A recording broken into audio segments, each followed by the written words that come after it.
इस तनाव और क्रूड ऑयल में तेजी का भारतीय बाजार पर शॉर्ट टर्म और लॉन्ग टर्म क्या असर होता हुआ नजर आ सकता है। कमोडिटीज को अगर हम देखें 2 दिन में ही उछाल इनमें नजर आया है, लेकिन शेयर मार्केट की हालत थोड़ी सी खस्ता नजर आ रही है। आपकी सर क्या टिप्पणी रहेगी, शॉर्ट टर्म और लॉन्ग टर्म क्या असर?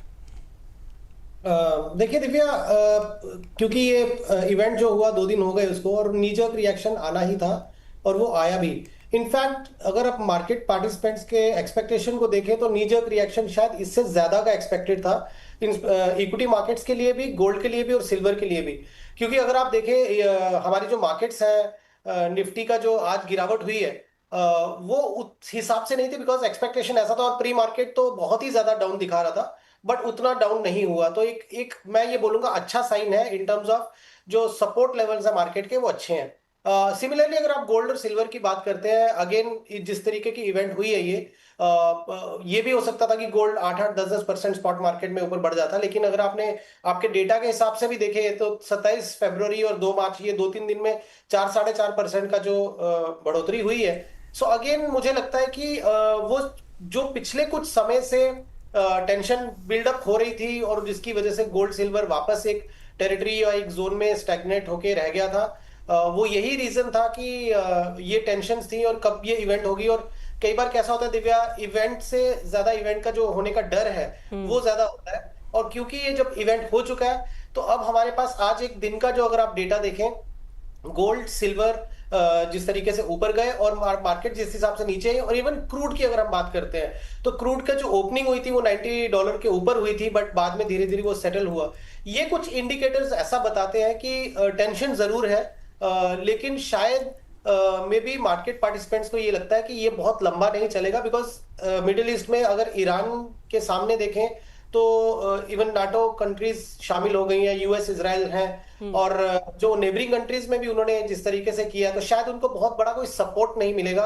और अगर सपोर्ट नहीं मिलेगा तो ये बहुत लंबा नहीं चलेगा फिर। सुगंधा मैम, आप यूएस इसराइल का जो ईरान पर जो हमला किया गया है, इस जंग को आप कैसे देख रही हैं? और दूसरा, इस जंग की रोशनी में गोल्ड और सिल्वर के जो प्राइसेस हैं उस पर क्या इंपैक्ट देखते हुए देख रही हैं आने वाले शॉर्ट टर्म में?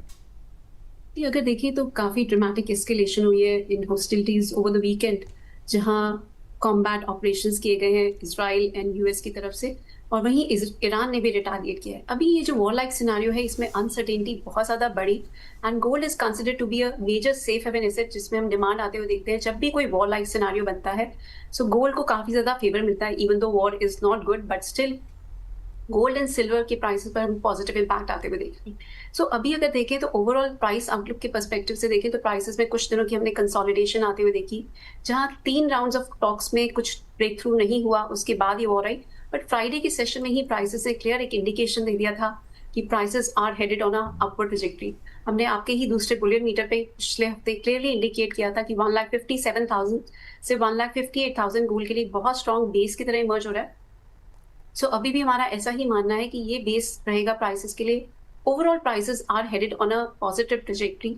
अगर मैं ओवरऑल पिक्चर की बात करती हूँ, ईरान बहुत ज़्यादा यूएस और इसराइल के आगे टिक नहीं पाएगा, बट वहीं इसमें एक और एंगल ज़रूर ऐड हो सकता है। रशिया और चाइना अगर ईरान को सपोर्ट करते हैं तो ये लॉन्ग रन कॉन्फ्लिक्ट हो सकता है, और ये वॉर कुछ हद तक एस्केलेट भी हो सकते हैं। इवन दो इन बिटवीन कुछ हद तक नेगोशिएशंस होंगी, जिसकी वजह से गोल्ड एंड सिल्वर के प्राइसेस में हम कुछ शॉर्ट लिव करेक्शंस भी आते हुए देखेंगे।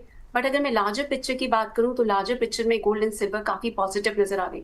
बट वहीं इसके साथ एक कैविएट है, अगर कहीं भी कोई डी एस्केलेशन होती है, जैसे कल रात की कुछ न्यूज थी कि Iran is ready to talk with US, अगर कोई डिप्लोमेटिक नेगोशिएशंस होती हैं, इंडोनेशिया ने भी इंडिकेट किया था कि वो मीडिएट करने के लिए ready, in that scenario prices पे हम कुछ प्रेशर भी बनते हुए देख सकते हैं। सो मेरा ऐसा मानना है कि कल के सेशन में कुछ गिरावट देखने को मिल सकती है। यहाँ काफी स्ट्रॉन्ग इंडिकेशंस निकल के आ रहे हैं। इवन दो आज का ट्रेंड पॉजिटिव है, बट कल के सेशन में मुझे लगता है एक गिरावट देखने को मिलेगी। बट लार्जर ट्रेंड की बात करें तो लार्जर ट्रेंड अभी भी पॉजिटिव है। मैं हाई लेवल्स की बात करूं तो फर्स्ट लेवल्स रहेंगे गोल्ड में 1,75,000 and then 1,82,000, and I would not be surprise to see gold prices surpassing the record highs as well. So overall picture में पॉजिटिव ट्रेंड है, बट शॉर्ट टर्म करेक्शन की possibility कल के session में काफी ज्यादा नजर आ रही है, बिकॉज ये वॉर रिलेटेड जो अनसर्टेनिटी थी वो काफी हद तक प्राइज्ड इन हो चुकी है। गोल्ड को अगर ओवरऑल देखें तो it moves on uncertainty, but headlines के बाद कुछ हद तक हम सेलिंग भी आते हुए देखते हैं। So war is now known factor, so prices में हाई लेवल से करेक्शन देखने को मिल सकती है। एंड इसमें एक और एड ऑन फैक्टर है कि कल के सेशन में इंडियन मार्केट्स आर क्लोज, और जब भी ऐसा सिनारियो होता है हम हाइटेंड वॉलेटिलिटी आते हुए देखते हैं। So as a short term trader कल के सेशन में कुछ करेक्शन देखने को मिलेगी, but as a positional perspective we are very positive, और जो भी डिप्स रहेंगे प्राइसेस में, गोल्ड में और सिल्वर में, दोनों में ही पॉजिटिव आउटलुक रहेगा दोनों में, और बाय ऑन डिप्स की स्ट्रैटेजी रखी जा सकती है। गोल्ड आपके इंटीग्रल पार्ट रहेगा पोर्टफोलियो का, और जिस तरीके से ओवर द वीकेंड अभी सेबी ने भी अपने कुछ रूल्स को ट्वीक किया है, now few mutual fund schemes are allowed to invest some part of their residual corpus in gold and silver as well. So इसका भी बेनिफिट हम गोल्ड एंड सिल्वर दोनों में ही आते हुए देखेंगे, और यहाँ से गोल्ड और सिल्वर ETF में एक स्ट्रॉन्ग डिमांड आते हुए हम देखेंगे। सो ये फैक्टर भी बहुत पॉजिटिव रहेगा।